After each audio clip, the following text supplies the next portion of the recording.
Imagine the soft, rhythmic tapping of a reed pen against a wet clay tablet.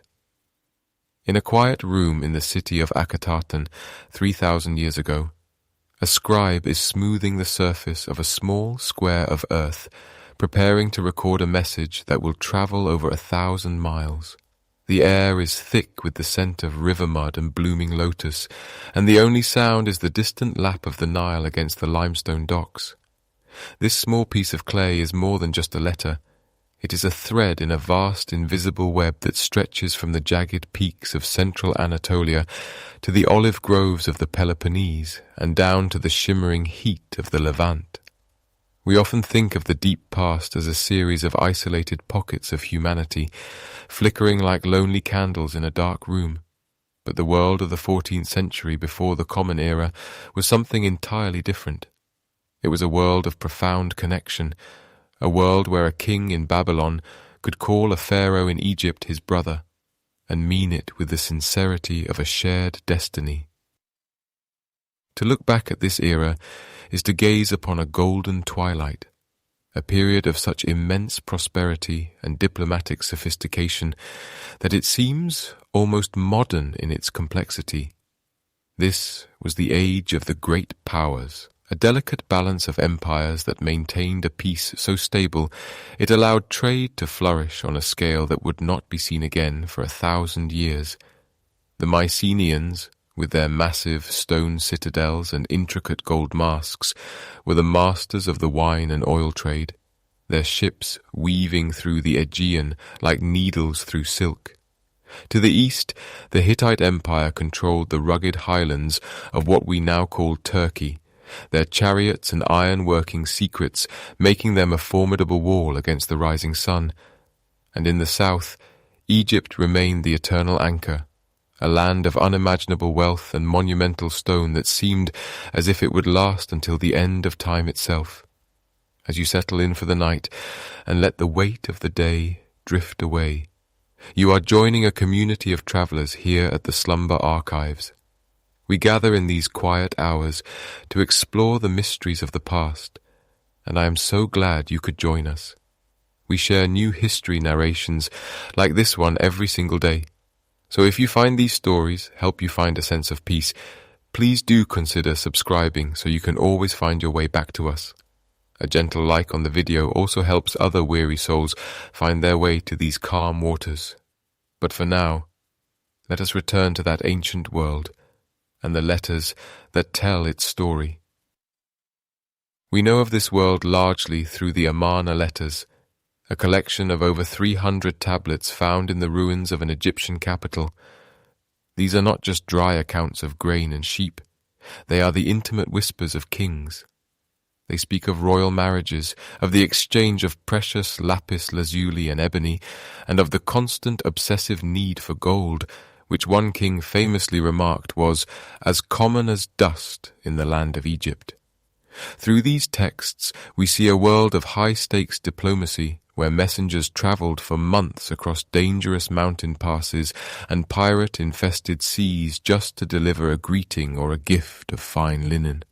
It was a system built on trust and mutual benefit, a brotherhood of kings that managed to keep the peace through a shared language of prestige and commerce. The sheer scale of the urban prosperity during this time is difficult for us to grasp today.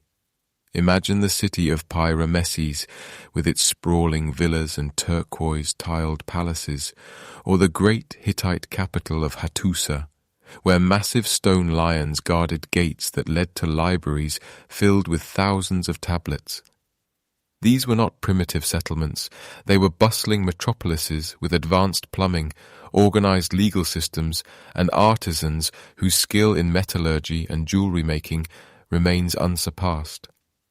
The archaeological record shows us a layer of history known as stratigraphy, the study of these layers of human activity stacked like the pages of a book that reveals a time of nearly 200 years of uninterrupted growth.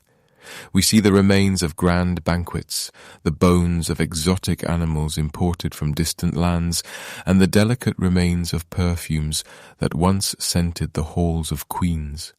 But beneath this veneer of stability, there are questions that mainstream science still struggles to answer.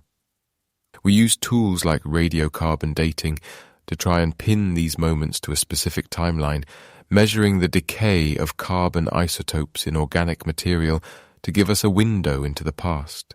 Yet, even with our most precise instruments, there are gaps. Silences in the record that suggest something was shifting beneath the feet of these great kings. We look at the Younger Dryas, a much earlier period of abrupt climate change, as a model for how the world can transform overnight. But the late Bronze Age collapse happened in a time of apparent plenty. As the years passed, the trade routes became even more crowded. A shipwreck found off the coast of Uluburun, dating to the late 14th century, offers a frozen moment of this interconnectedness. In its hull, divers found copper from Cyprus, tin from the mountains of Afghanistan, glass ingots from Phoenicia, and ebony from Africa. It was a literal microcosm of the world, a vessel carrying the lifeblood of multiple civilizations in a single hold. To think of the coordination required to bring those materials together, the miners, the sailors, the merchants, the linguists, is to realize that these people were not so different from us.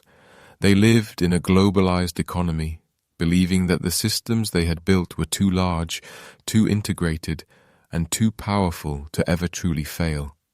The mystery lies in the contrast between this peak of human achievement and what was to come. There is no evidence in the Amarna letters of a looming shadow. The kings continued to bicker over the quality of gold gifts and the timing of royal weddings, even as the first tremors of the coming earthquake began to ripple through the Mediterranean. They were focused on the minutiae of their courtly lives, unaware that the very complexity of their world was making it fragile. In the quiet of the archives, one can almost feel the weight of that ignorance, the peaceful confidence of a society that has no idea its sun is about to set. Meanwhile, in the smaller villages and coastal outposts, life followed the seasons. The farmers watched the horizons, and the craftsmen continued to perfect their trade, perhaps noticing that certain goods were becoming harder to find, or that the price of tin was beginning to rise. But for the most part, the world remained a place of order and beauty. The great powers were the guardians of the earth, and as long as the Nile flooded and the rains fell in the mountains of Anatolia, there was no reason to believe the cycle would ever break. The late Bronze Age was a masterpiece of human organization, a period where the collective intelligence of many nations created a tapestry of culture that covered the known world. It is a reminder of the heights we can reach when we choose cooperation over conflict and trade over isolation. And yet, as we look at the ruins of these great cities today, the scorched stones and the abandoned foundations, we are forced to wonder what it was that they missed. What was the one factor that their scribes didn't record and their kings didn't foresee? As we drift further into the history of this lost age, let the image of that quiet scribe in Akhetaten stay with you. He is finishing his letter now, pressing his personal seal into the clay and setting it aside to dry in the warm Egyptian air. He believes his words will be read by a king, and that the world he knows will continue on, unchanged, forever.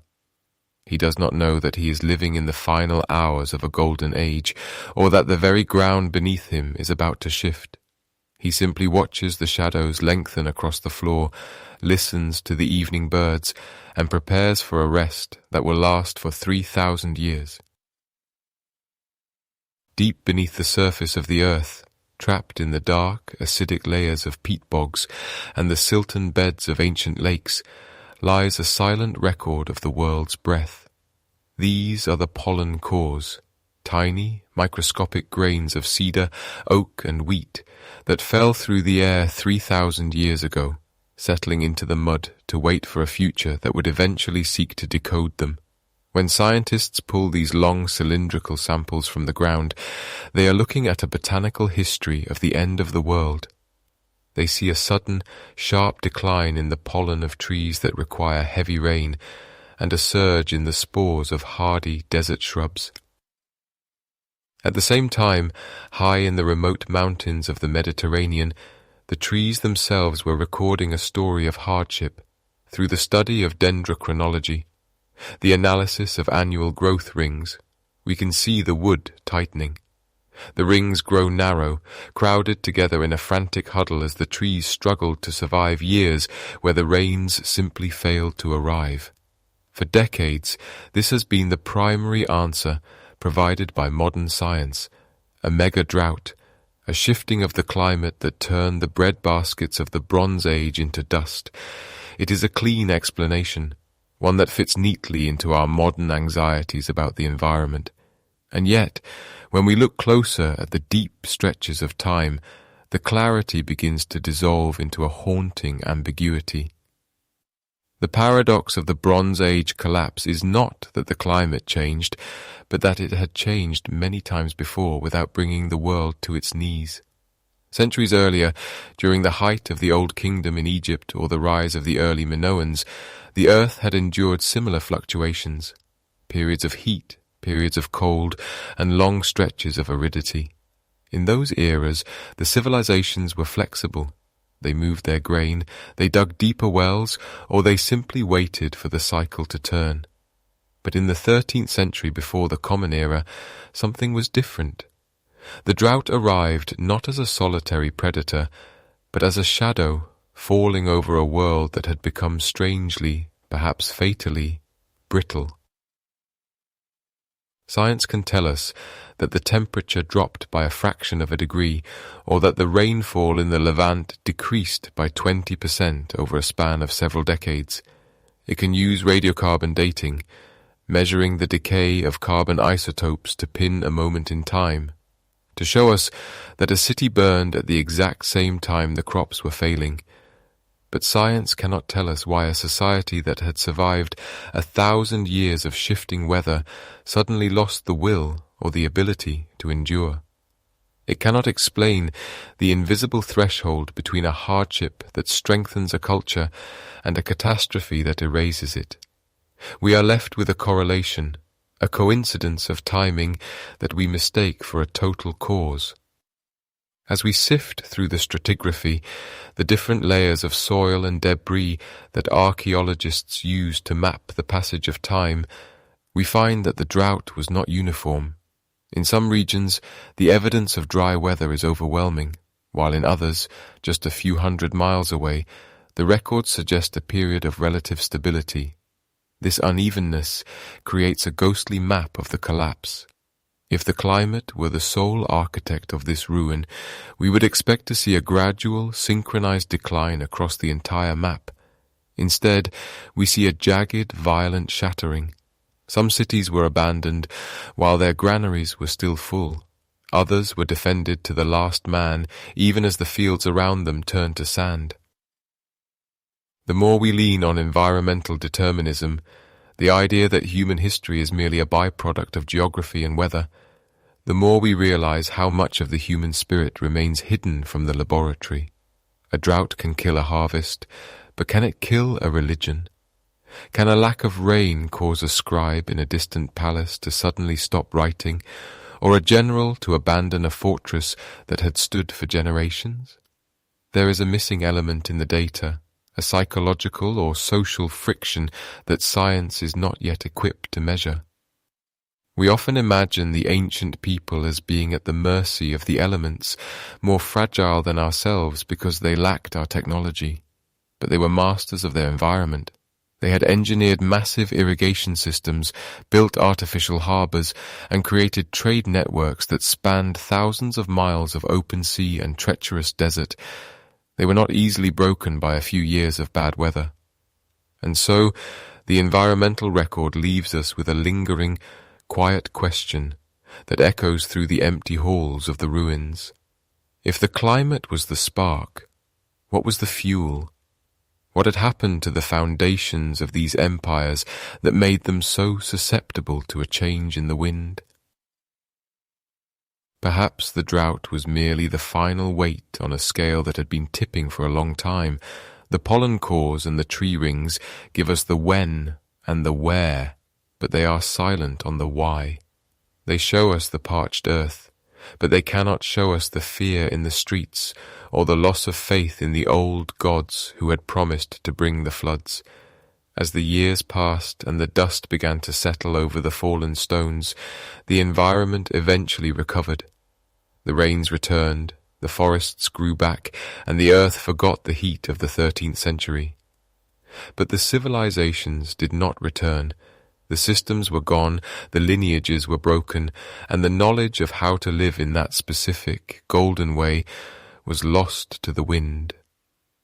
In this way, the scientific focus on the climate acts as a veil. It provides a comfortable mechanical reason for a tragedy that may have been far more complex and far more human. It allows us to look at the collapse as a natural disaster, an act of nature that no one could have prevented.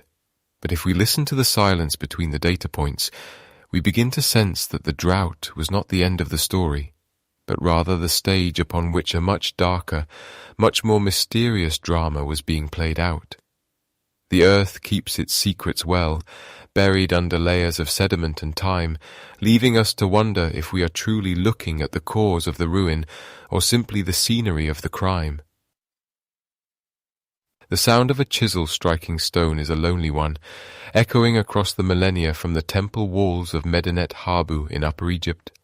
There, carved into the sandstone in vivid, violent relief, the pharaoh Ramesses III immortalized a war against a shadow. He speaks of a great conspiracy of islands, of a confederation of peoples who leveled the Hittite Empire and set the world aflame before reaching the gates of Egypt. He gives them names: the Peleset, the Cheka, the Shekelesh, the Denyen, and the Weshesh. To the modern ear, these names sound like a litany of ghosts, and to the archaeologist, they represent the greatest unsolved mystery of the ancient world. We call them the Sea Peoples, a term coined not by the ancients, but by 19th century scholars trying to make sense of a chaos that seems to defy categorization. As we look closer at these carvings, we see feathered headdresses and strange ox-drawn carts, depictions of a migration so vast it supposedly swallowed civilizations whole. Yet, when we step away from the propaganda of the pharaoh and begin to dig into the earth itself, the story begins to dissolve into a fog of contradictions. Science, for all its precision, finds itself clutching at shadows. We search for the smoking gun, the definitive layer of ash or the discarded weapon that tells us where these people came from. But the stratigraphy, the chronological layering of the soil, frequently remains stubbornly silent. In the very places where we should find the footprints of an invading army, we often find only the slow, quiet decay of abandonment. The Egyptian records describe a unified, terrifying force, a tidal wave of humanity crashing against the shores of the Mediterranean. But the archaeological record suggests something far more fragmented, far more elusive. When we examine the sites of destroyed cities like Ugarit or Mycenae, we expect to find the debris of a specific culture, perhaps pottery from the Aegean or jewelry from the central Mediterranean that would act as a calling card for the invaders. Instead, we find a confusing mosaic. In some places, the invaders seem to be using the same tools and eating the same food as the people they supposedly conquered. It is as if the enemy was already inside the gates, or perhaps as if the enemy was not a single group at all, but a symptom of a much deeper, invisible rot. In recent years, we have turned to the most intimate record of all, the human genome. We hoped that ancient DNA testing would finally provide the homeland for these sea peoples, that a simple swab of a prehistoric molar would point us toward a specific island or a hidden valley in the north. We looked for a genetic signature that would tie the Peleset to the Philistines or the Shekelesh to Sicily, but the results have been maddeningly inconclusive. While some samples show a slight shift in the genetic makeup of the Levant during this period, a hint of European or Aegean ancestry, It is not the overwhelming wave of migration the Egyptian texts describe. The DNA tells a story of small groups, of gradual movement and local mixing, rather than a cohesive invading nation. The science of biology, it seems, cannot find the sea peoples because they may never have existed as a single entity. They are a phantom of the archives, a name given to 1,000 different tragedies happening all at once. The discrepancy between the Egyptian propaganda and the actual battlefield is particularly haunting. Ramesses III depicts a great naval battle, ships locked in a struggle of life and death among the reeds of the Nile Delta. He describes his archers raining down arrows until the sea turned red. But when archaeologists search for the shipwrecks of the sea peoples, for the physical evidence of this massive fleet, they find almost nothing. The deep time of the ocean has swallowed the evidence, leaving us with only the boastful words of a king who had every reason to exaggerate his victory. We find ourselves wondering if the pharaoh was fighting a war against an army, or if he was simply trying to give a face to the formless terror of a world falling apart. And so, we are left to wander through the ruins of the late Bronze Age, looking for a people who left no literature of their own, no monuments, no cities that bear their name. They are defined only by what they destroyed and by the fear they inspired in those who survived to write about them. As the years passed, the memory of who they really were faded, leaving behind only the strange feathered silhouettes on a temple wall. We look at the radiocarbon dates, the scientific method of measuring the decay of carbon isotopes to pin a moment in time, and we see the collapse happening in a stuttering, uneven rhythm. It was not one single night of fire, but a long, slow dimming of the lights across centuries. Meanwhile, the mystery of their origins remains a void that science cannot fill. Were they refugees fleeing the very droughts we discussed before? Were they disgruntled mercenaries who turned on their masters when the grain shipments stopped? Or were they something more fundamental? A breakdown of the social order that turned neighbor against neighbor until the very concept of a nation vanished. The lack of a definitive homeland suggests that the sea peoples may have been a product of the collapse, rather than its primary cause. They were the sparks thrown off by a dying fire, drifting on the wind, landing where they could, and starting new blazes in the dry timber of a failing civilization. When we walk through the museum halls and look at the pottery shards labelled Philistine or Sea People influenced, we are looking at the remnants of a lost identity. These objects show a blending of styles, Cypriot shapes mixed with Mycenaean patterns and local Levantine clays. It is a visual representation of a world in flux, a world where the old boundaries had dissolved and something new, something hybrid and strange was being born from the wreckage. But it does not tell us who pulled the trigger. It does not tell us why the great palaces of the Hittites were burned to the ground and never rebuilt. The science of archaeology can tell us what happened. It can show us the ash and the broken walls, but it cannot tell us the intent behind the flame. It is a humbling realization that even with our satellites and our genetic sequencing, we are still staring at the same stone carvings that confused the explorers of the 19th century. The Sea Peoples remain the great X in the equation of the Bronze Age, a variable that refuses to be solved. They move through the margins of history like ghosts in the periphery of our vision, seen only when they strike and vanishing the moment we try to look them in the eye. As we sit in the quiet of the present, surrounded by the comforts of our own stable world, the enigma of these nameless voyagers serves as a reminder of how much of our story is written in disappearing ink. The earth keeps its secrets well, and the Sea Peoples are perhaps its best-kept secret of all. Beneath the modern soil of the Levant and the rugged plateaus of central Anatolia, there exists a thin, dark line of soot and ash that marks the end of the world. If you were to stand in a trench in the ancient city of Ugarit today, You could reach out your hand and touch it. A black ribbon of carbonized cedar and pulverized mud brick that separates the height of the Bronze Age from the silence that followed. This is the destruction layer, a geological scar that stretches across thousands of miles, mirroring the same violent end in city after city, from the Aegean to the banks of the Nile. But as we look closer at these burnt horizons, the mystery does not resolve into a clear picture of war. It becomes something far more unsettling. In the great Hittite capital of Hattusa, the fires were so intense they vitrified the stone, turning the very foundations of the empire into glass. Yet when archaeologists sifted through the debris of this once mighty citadel, they found something strange. The royal archives were there, and the great temples remained. But the people were gone. The granaries had been emptied. The precious cult statues were missing. It was as if the city had known the end was coming, and had performed a slow, methodical ritual of departure before the torches were finally lit.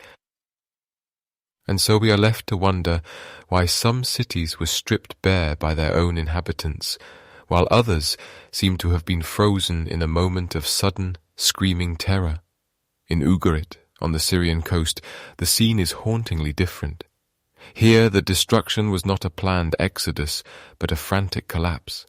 In the ruins of the private villas, excavators found hoards of silver and gold jewelry hidden under floorboards, treasures their owners clearly intended to retrieve, but never did. In the streets, bronze tools and fine pottery lay scattered as if dropped in mid-flight. There is no evidence of a slow packing of crates or a dignified retreat. There is only the ash and the silence of the things left behind. Science attempts to bring order to this chaos through the study of stratigraphy, the method of reading the layers of the earth like the pages of a book. By analyzing the sequence of these layers, archaeologists try to determine which city fell first, hoping to trace the path of an invading army or the spread of a systemic collapse. But here the limits of our knowledge become painfully clear. We speak of the Bronze Age collapse as a singular event, but the truth is hidden in a chronological fog that we cannot pierce. The primary tool for dating these fires is radiocarbon dating, a process that measures the decay of carbon isotopes in organic material like charred wood or grain. While it feels like a precise instrument, it is a tool of probabilities, not certainties. A beam of cedar burnt in a palace fire might give us a date range of 50 years, a lifetime in the ancient world. Even with the most advanced mass spectrometry, we cannot tell if two cities burned on the same Tuesday in the same year, or if they fell a decade apart.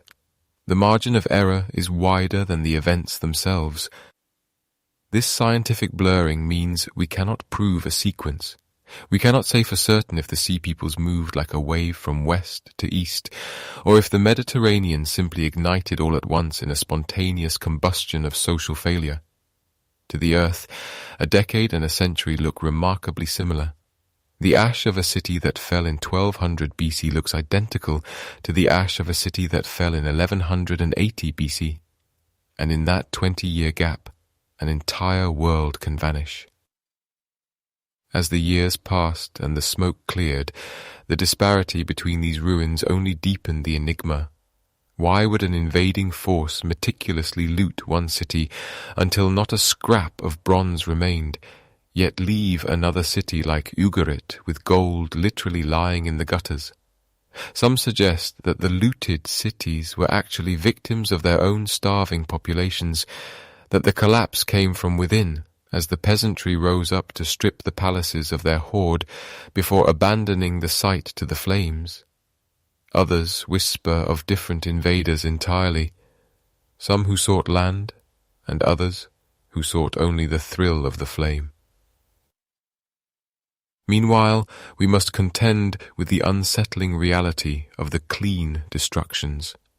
In some Mycenaean palatial centres, there are no arrowheads in the walls.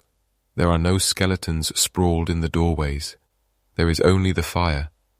It is a quiet, antiseptic kind of ruin.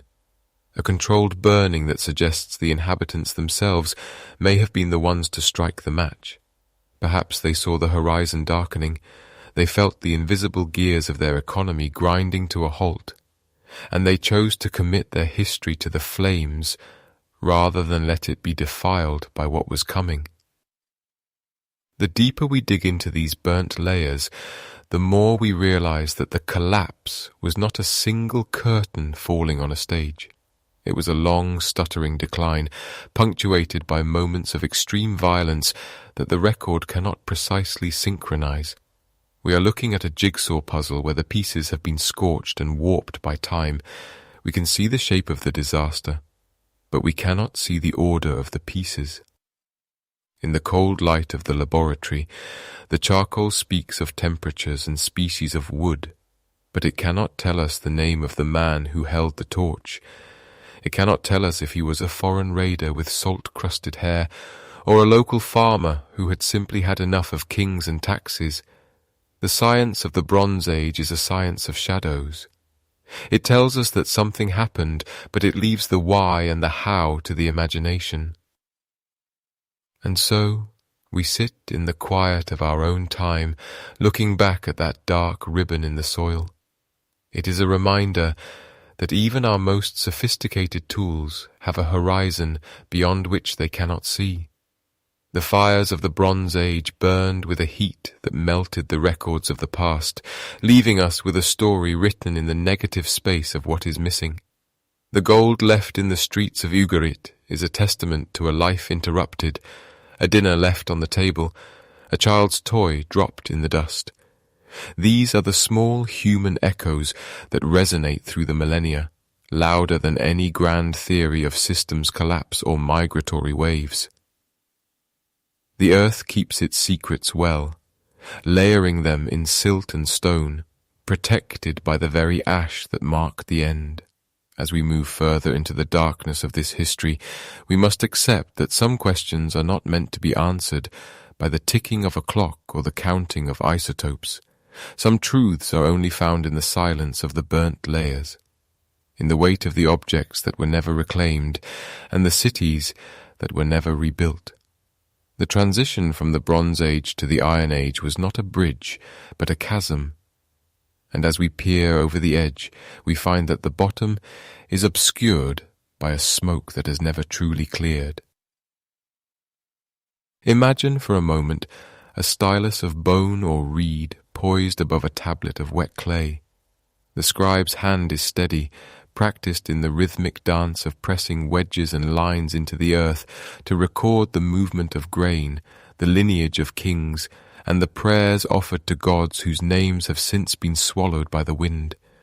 In the palaces of Pylos and the sprawling administrative centres of Hattusa, writing was the heartbeat of the world.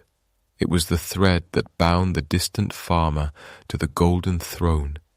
And then, in a span of time so brief it barely registers in the deep strata of the soil, the hand stopped moving. The stylus was dropped. The clay was left to dry, or perhaps it was baked hard by the very fires that consumed the archives. Beyond the physical destruction of the great cities, there is a quieter, more profound mystery that science struggles to articulate, the total evaporation of the written word. In the Aegean, the script we call Linear B, a complex system used by the Mycenaeans to catalogue their world, did not merely decline, it vanished. It was not replaced by a simpler alphabet, nor did it evolve into a new form of expression. It simply ceased to be. For nearly 400 years, a silence fell over the Mediterranean that is almost impossible for our modern, hyper-connected minds to fathom. This was not a mere lapse in record-keeping. It was a collective amnesia that wiped the slate of human memory clean. Archaeologists often speak of the Greek Dark Ages, a period where the archaeological record becomes thin and skeletal. We see the transition from the elaborate masonry of the Bronze Age to the humble, timber-framed huts of a people who seem to have forgotten the heights from which they fell. But the most haunting aspect of this transition is the loss of literacy. When writing eventually returned to the region centuries later, it was a different creature entirely, borrowed from the Phoenicians and built upon a phonetic alphabet. The old ways, the syllabic rhythms of Linear B and the majestic hieroglyphs of the Hittite Empire were gone. They were not just forgotten, they were buried so deeply that the Greeks of the classical age looked upon the massive stone walls of their ancestors and concluded they must have been built by giants, by the Cyclopes, for they could not conceive of a human past so sophisticated. We must ask ourselves how a civilization can lose the very tool it uses to remember itself. Science can point to the burning of palaces and the collapse of the elite class that funded the scribal schools. But can it truly explain the death of a language? Usually, when a society fails, the survivors carry their stories with them. They whisper the old names to their children. They scratch familiar symbols into the dirt. Yet, following the collapse, there is a void. It is as if the trauma of the 14th and 13th centuries before the Common Era was so absolute that the survivors chose to let the past die. They turned their backs on the complexity of the old world, perhaps viewing the written word not as a gift, but as a symptom of the systems that had failed them so catastrophically. In the ruins of the Hittite capital, Hattusa, we find thousands of tablets that speak of international treaties, royal marriages, and the intricate laws of a superpower. The Hittites were masters of diplomacy and documentation. Their archives were the nervous system of an empire that stretched across the Anatolian plateau. When the collapse arrived, these records were frozen in time, preserved by the heat of the conflagration that leveled the city. But the people who fled into the mountains or the distant valleys did not take the art of the hieroglyph with them. They left it to the ash. As the centuries turned, the ability to read those stones withered away, leaving the great deeds of the great kings to be nothing more than shapes in the rock, stripped of their meaning and their power. There is a concept in stratigraphy, the study of rock and soil layers, known as a hiatus, a gap in the chronological record where no sediment is deposited, or where erosion has wiped away a chapter of the Earth's story.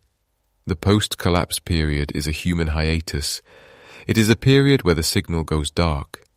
When we look at the pottery of this era, we see a shift towards simpler, more utilitarian forms.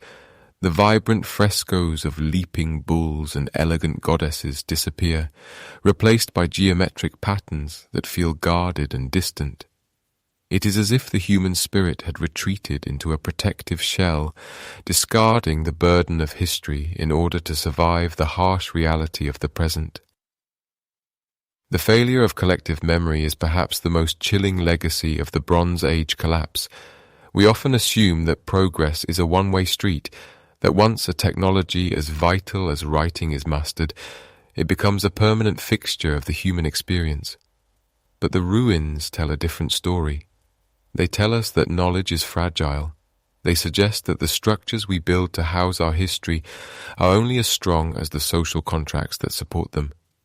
When those contracts are torn asunder by famine, war, or the shifting of the earth, the memory of who we are can vanish in a single generation.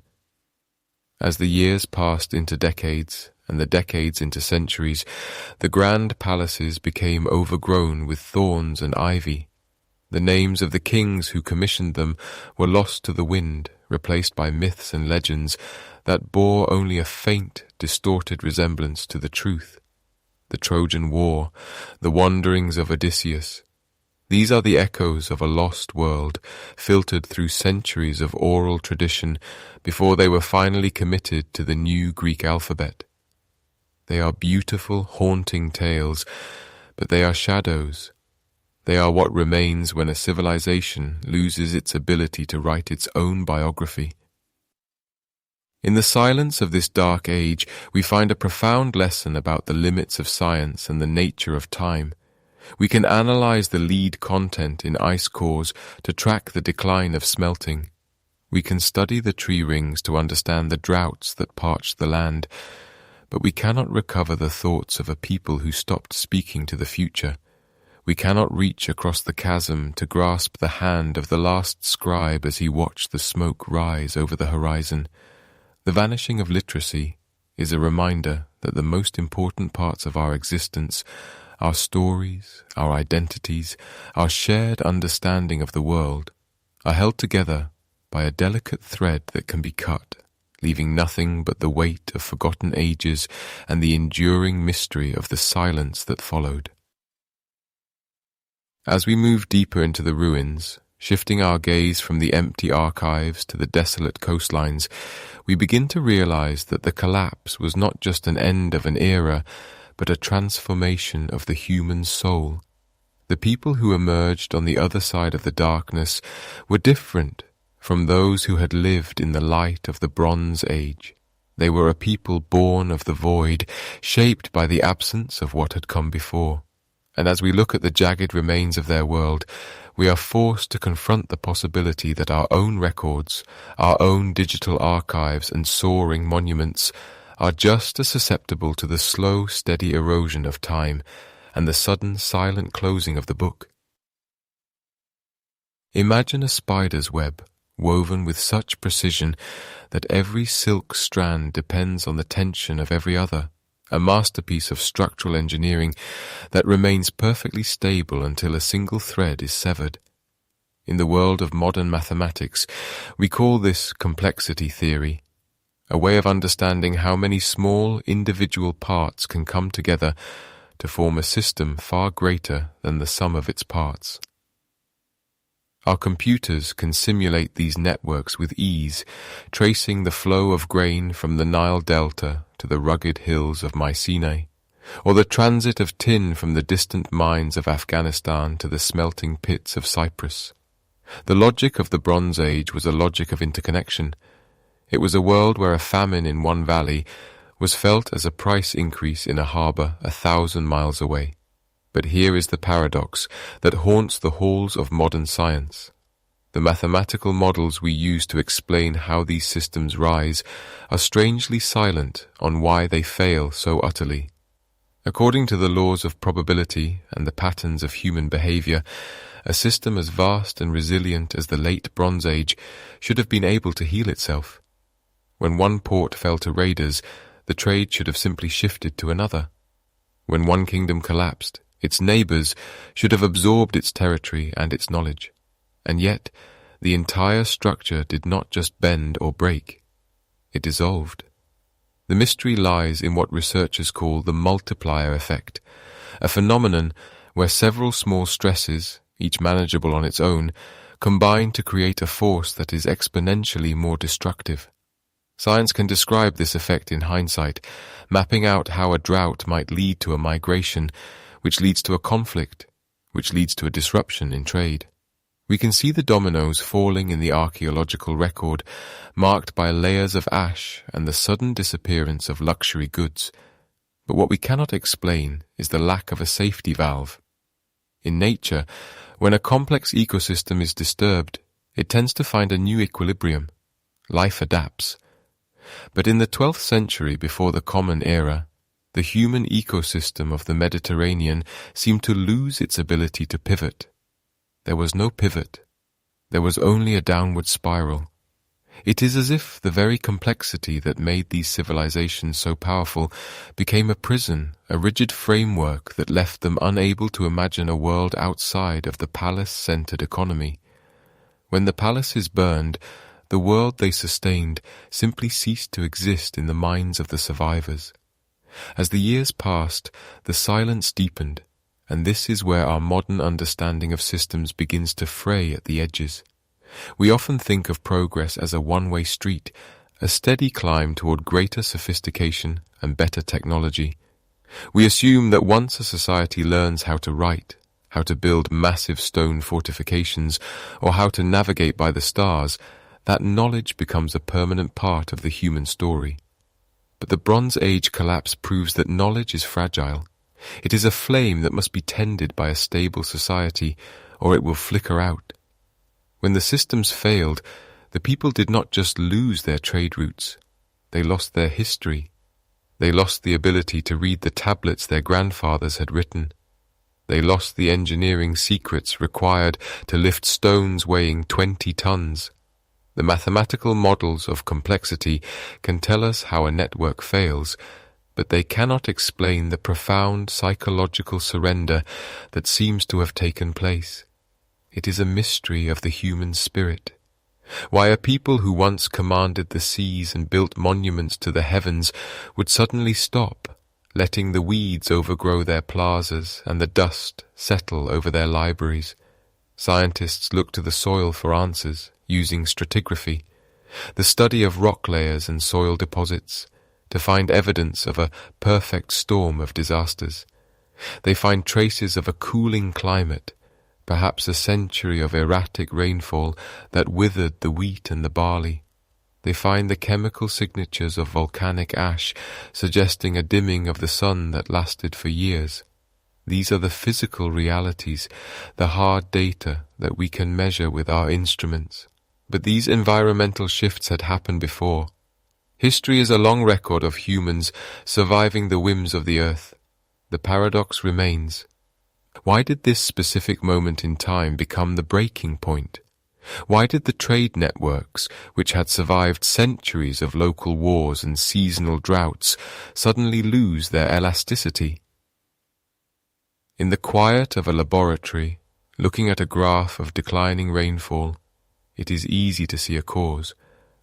But in the silence of a ruined city, looking at a wall that was never finished, you feel the weight of a deeper collapse, a collapse of the very idea of civilization itself. Perhaps the error lies in our assumption that these societies were trying to survive in the way we understand survival. We look at the past through the lens of our own desire for continuity, for growth, for the preservation of our records. But the people of the late Bronze Age may have reached a point where the cost of the system was simply too high. The complexity had become a burden, a heavy mantle of taxes, labor, and bureaucracy that offered no protection when the sea people arrived or when the rains failed. In the language of modern science, this is called decreasing returns on complexity. It suggests that societies can become so complicated that they eventually spend all their energy just maintaining themselves, leaving nothing left to handle a crisis. And so, when the crisis came, the people did not try to fix the machine. They walked away from it. They retreated into the mountains, into small, self-sufficient villages, leaving the great trade networks to rot in the sun. This is a transition that no computer model can truly capture. The moment a population decides that the old world is no longer worth saving. The deeper we look into the void of the 12th century, the more we realize that our scientific tools are designed to measure what is there, not what is missing. We can measure the absence of tin in a bronze sword, or the absence of pollen in a core sample of lake mud. We can see the multiplier effect in the way one city's fall led to another's bankruptcy. But we cannot measure the loss of trust. We cannot quantify the feeling of a merchant who realizes that the king's seal no longer guarantees safe passage, or the fear of a scribe who sees the library burning and realizes that his life's work has become a pile of nameless clay. These are the invisible threads of the web, the social capital that holds a civilization together.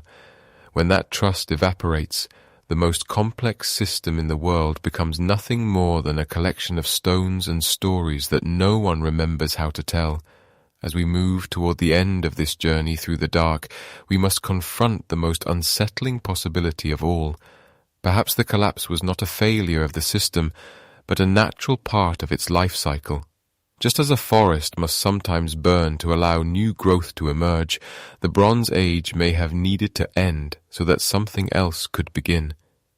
But for those living through it, there was no comfort in the thought of future growth. There was only the slow, steady erosion of everything they knew. The trade ships stopped appearing on the horizon. The gold stopped flowing from the south. The letters from distant cousins went unanswered.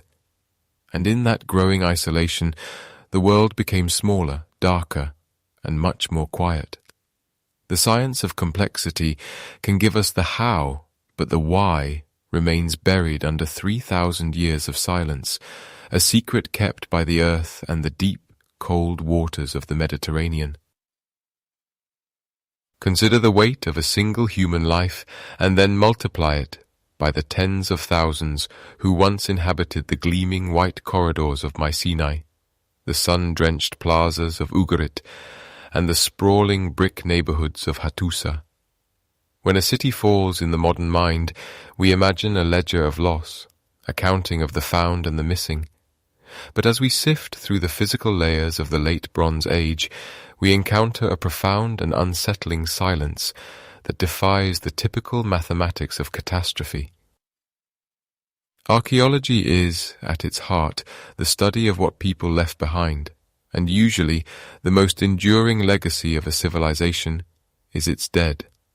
In the centuries preceding the collapse, the landscape of the eastern Mediterranean was defined by its necropolises, vast cities of the dead where generations rested in stone-lined chambers, accompanied by the pottery and jewelry of their era.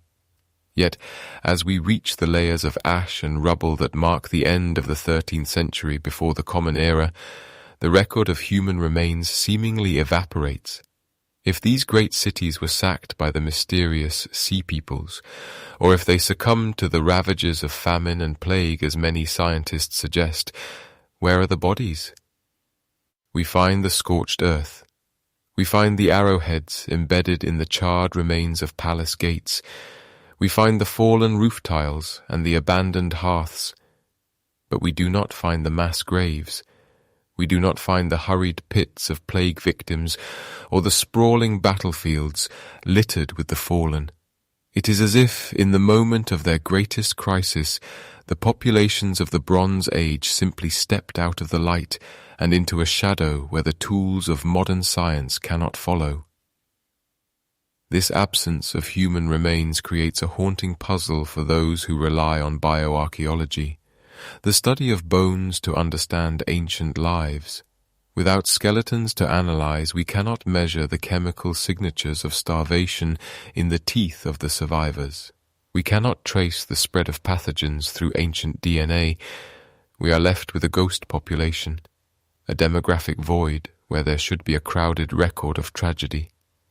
The science of stratigraphy, the study of soil layers that acts as a timeline of the earth, shows us the fire, but it remains strangely sterile of the victims.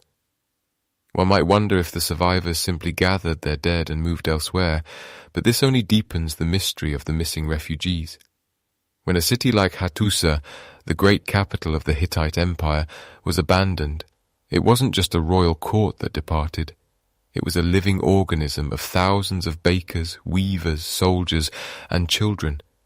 Conventional wisdom suggests they migrated, seeking greener pastures or more stable lands, but the trail goes cold almost immediately. Beyond the walls of the collapsing kingdoms, there is no evidence of massive new settlements appearing to accommodate these displaced souls. There are no sprawling refugee camps that solidified into towns, no sudden spike in the populations of neighboring regions that were spared the brunt of the chaos. The survivors seem to have dissolved into the landscape itself. Perhaps they fractured into small family units, retreating into the high, inaccessible mountains or the deep, hidden valleys where the reach of the tax collector and the marauder could not follow. In these remote places, they would have traded their fine wheel-thrown pottery for crude, handmade vessels. They would have swapped their bronze tools for stone and wood as the trade routes flickered out. This process, often called involution, represents a civilization turning inward and simplifying until it becomes invisible to the archaeological eye. But tracking this internal migration is a struggle that pushes the limits of our current technology. Without written records, which vanished along with the palace bureaucracies, we are forced to rely on the subtle clues left in the dirt. We look for handmade, burnished ware, a type of simple, coarse pottery that begins to appear in the ruins of grander sites, Some scholars believe this pottery marks the footsteps of the displaced, a signature of a people who had lost the art of the kiln but were trying to rebuild their lives from the literal clay beneath their feet. Yet, even this evidence is fragmentary and hotly debated. Was this pottery brought by invaders, or was it the desperate craft of the original inhabitants who had nowhere left to go? As the decades turned into centuries, the memory of where these people went began to blur into legend. The magnificent stone walls they left behind became known to later generations as Cyclopean masonry, built, they believed, by giants, because it was inconceivable that mere humans could have moved such weight. The science of the present tries to bridge this gap with radiocarbon dating, a method of measuring the decay of carbon isotopes to determine the age of organic materials. But radiocarbon dating has a margin of error, a plateau in the calibration curve during this specific era that makes it difficult to pin down events to a specific decade. A city might appear to have been abandoned in 1200 before the Common Era, or 1150, a 50-year gap that, in human terms, represents 2 entire generations of wandering and hardship. We are left to imagine the quiet desperation of those middle years, a family standing on a ridge, looking back at the smoke rising from a valley that had been their home for half a millennium. They carry what they can, a small bronze figurine of a household god, a bag of seed grain, a memory of a song. They walk toward a horizon that promises nothing but more silence. They do not leave behind monuments. They do not leave behind inscriptions. They leave behind only the absence of themselves. The mystery of the missing refugees challenges our understanding of how societies end. We often think of collapse as a sudden, violent full stop, a final chapter in a book. But the lack of mass burials and the disappearance of entire city populations suggests something more like a long, slow fading. The people did not all die at once in the flames. They drifted away, becoming part of the wind and the soil, their identities merging into the local tribes and the nomadic groups that would eventually form the foundations of the Iron Age. And so, we walk through the ruins of the Bronze Age like guests at a party that ended hours ago. The tables are overturned, the lamps have burned out, and the doors are standing wide to the night air. We can see that people were here. We can see the marks of their lives and the scars of their exit, but the people themselves have become ghosts. They are the silent witnesses to a world that broke apart, and in their vanishing, they left us with a question that science may never fully answer. Where do you go when the world you knew simply ceases to exist? Perhaps the answer is not found in the grand gestures of history, but in the small, quiet movements of the heart. To survive was to become invisible, to let go of the pride of empires and the security of stone walls. As the great palaces crumbled into mounds of earth, the survivors moved into the periphery, into the in-between spaces of the map. They became the ancestors of people who would one day forget they ever lived in cities of gold. They became a secret kept by the deep time of the Mediterranean, a population of shadows moving through a landscape of ruins, waiting for the long dark to eventually break into the light of a new and very different age.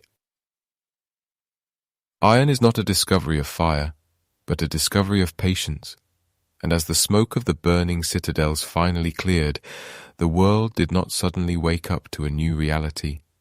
Instead, it drifted into a slow, quiet evolution that we now call the Iron Age. For centuries, historians spoke of this transition as a sudden leap, a technological triumph where the strength of iron simply replaced the softness of bronze. But the archaeology tells a different story, one written in the slow, rhythmic strike of a hammer over generations. Iron was already there, hidden in the red earth and the fallen stars of meteorites, but it required a different kind of heat and a different kind of focus. As the complex trade routes for tin and copper dissolved, the survivors were forced to look beneath their own feet. They learned to coax metal from the common ground, a process that was less about the prestige of distant empires and more about the resilience of the local forge.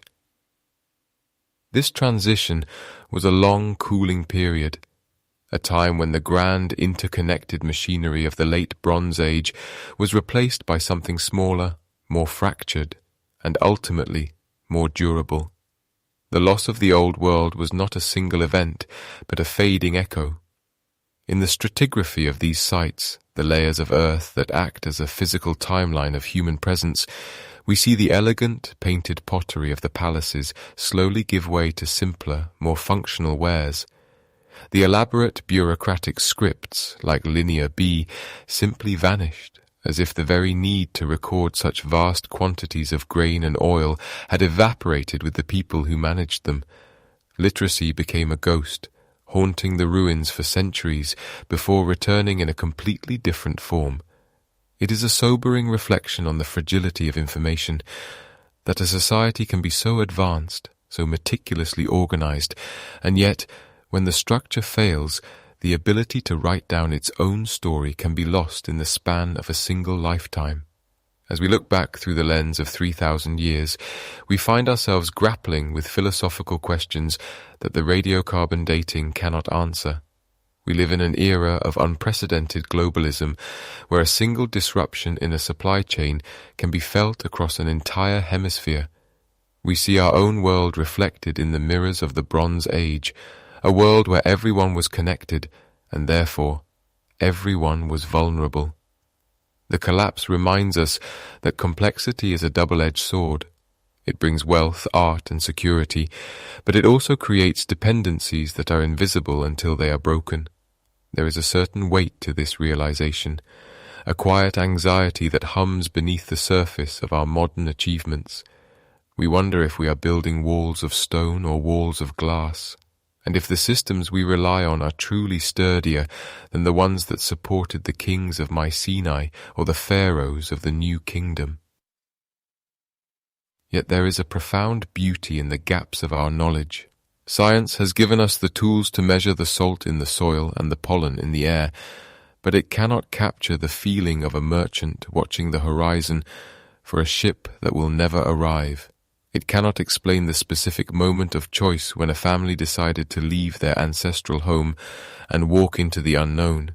These are the human elements that remain forever out of reach, tucked away in the in-between spaces of history. The Bronze Age collapse is not just a puzzle to be solved, but a mystery to be inhabited. It invites us to sit in the darkness and acknowledge the vastness of what we do not know, to respect the silence of the people who lived through the end of their world and found a way to begin again. The shadows of the Mediterranean are deep, and they hold their secrets well. We find fragments of their lives in the broken shards of a pythos jar or the rusted edge of a dagger, but the true essence of that era remains a whisper. It is a reminder that time is a great recycler, turning the grandest monuments into dust and the most powerful names into myths. As the years pass, the ruins are reclaimed by the earth, buried under layers of silt and the roots of olive trees, waiting for the next generation of seekers to brush away the dirt and wonder. In the end, perhaps the collapse was not a failure of humanity, but a necessary shedding of an old skin. The Iron Age brought with it new ways of thinking, new forms of government, and eventually the birth of philosophies that still shape our minds today. The Dark Ages were not empty. They were a fallow field, resting and absorbing the nutrients of the past so that something new could grow. We often fear the end of things, the breaking of the systems we trust, but history suggests that the breaking is often where the light gets in. The survivors of the collapse did not see themselves as the end of a story, but as the quiet protagonists of a new, humbler chapter. They carried the memory of the gold and the chariots in their songs, but they lived their lives in the reality of the iron and the soil. As we drift toward the edges of our own understanding, we can find a strange comfort in the permanence of the mystery. We do not need to have every answer to feel the connection to those who came before us. We share the same stars, the same rhythm of the seasons, and the same fundamental need to survive and find meaning in a changing world. The Bronze Age remains a distant, shimmering mirage on the horizon of human memory, a dream of a golden world that fell into the sea, leaving behind only the salt and the silence. The deep time of our planet is a vast ocean, and the Bronze Age is but a single wave that rose high and crashed against the shore. We are the foam left behind, tracing the patterns of the water as it recedes. As the night grows still and the air turns cool, we can almost hear the soft clatter of those ancient looms, the distant call of a shepherd in the hills of Anatolia, and the steady, rhythmic breathing of a world that is simply waiting for the sun to rise on a different kind of morning. The mysteries remain, held safely in the dark, and perhaps that is exactly where they are meant to stay.